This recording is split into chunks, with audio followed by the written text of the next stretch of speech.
Bonjour, aujourd'hui un petit tutoriel pour paramétrer le Roland Integra 7 et Cubase Éléments. Premièrement, le paramétrage de l'Integra 7. Appuyez sur le bouton Menu, ensuite l'onglet Système.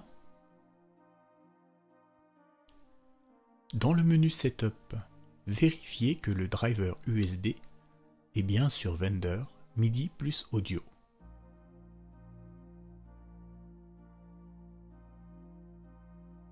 Ensuite,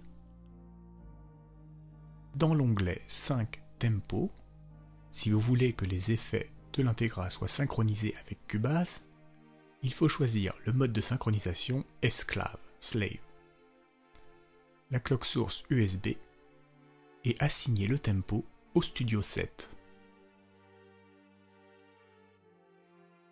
Dans la partie MIDI, vérifiez que TX Edit Data est bien sur On. Sauvegardez ensuite le système. Pour vérifier que Windows 10 a bien pris en compte l'Integra, vous allez dans le menu, Toutes les applications, choisissez l'onglet Roland, Integra 7. Si la fenêtre apparaît, c'est que l'Integra 7 est bien reconnu par Windows. Maintenant, le paramétrage de Cubase. Allez dans Périphériques, Configuration des périphériques. Dans l'onglet Configuration des ports MIDI, il faut décocher Integra 7 CTRL, contrôle. Donc 3 cases à décocher. Puis sauvegarder. Quand on appelle le VSTI, l'éditeur, nous allons paramétrer également. À l'origine, vous voyez que la connexion ne se fait pas. Pour cela, allez dans Utility, Device, et là nous allons choisir en Input Device, Integra 7 Control, en Output Device également, et on valide. Faites une sauvegarde. Là nous pouvons aller voir que dans le Studio 7, maintenant, nous pouvons utiliser la touche Preview.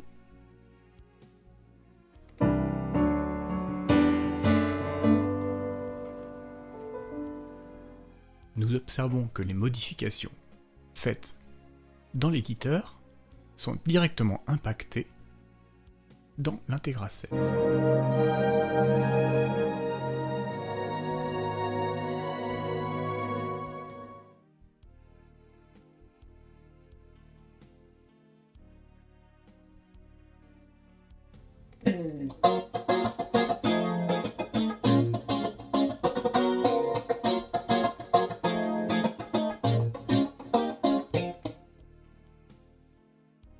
Nous allons charger une musique que j'ai préalablement enregistrée avec des paramètres particuliers de l'Integra 7. Vous allez voir que le rack va automatiquement se synchroniser.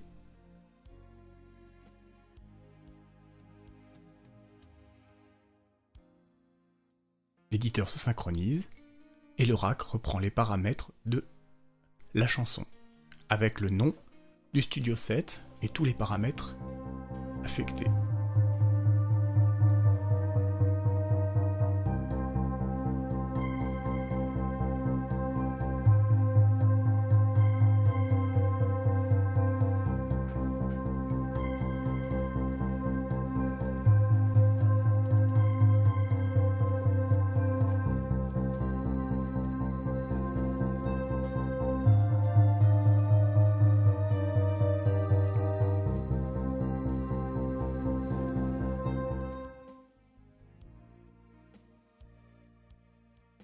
Nous pouvons également gérer les cartes d'extension directement dans l'éditeur.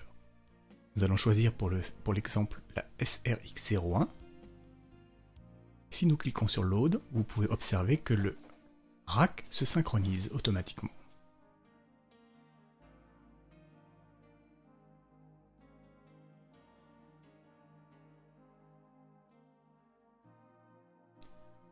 Nous allons sur la piste 5, nous choisissons la SRX01, un kit de batterie,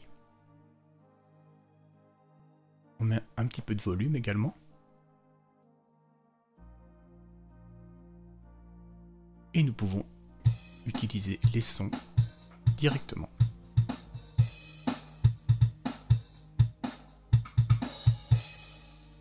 Si vous sauvegardez votre chanson, le kit sera automatiquement sauvegardé également.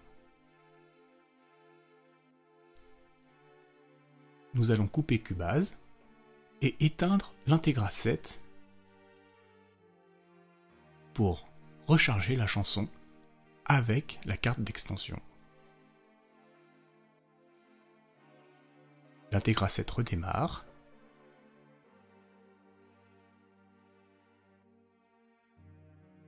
On relance Cubase.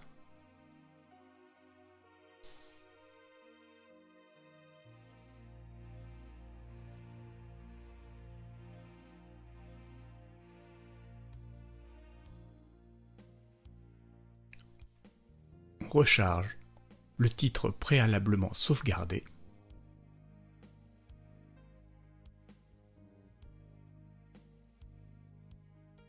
Et on observe que l'Integra recharge l'expansion qui a été choisie. La SRX01 est donc automatiquement chargée en même temps.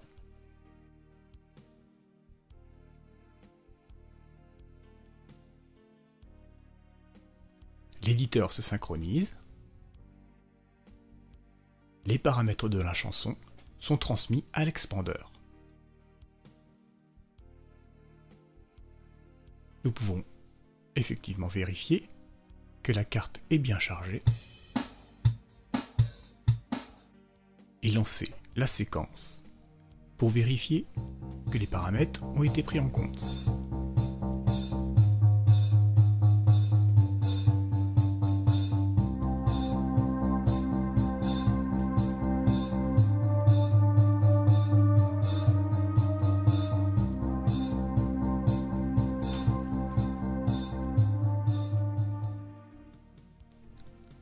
Dans les points négatifs,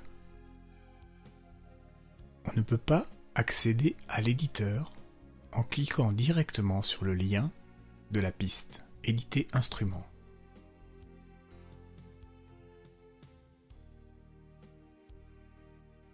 Il faut passer par VST Instrument, Éditer instrument.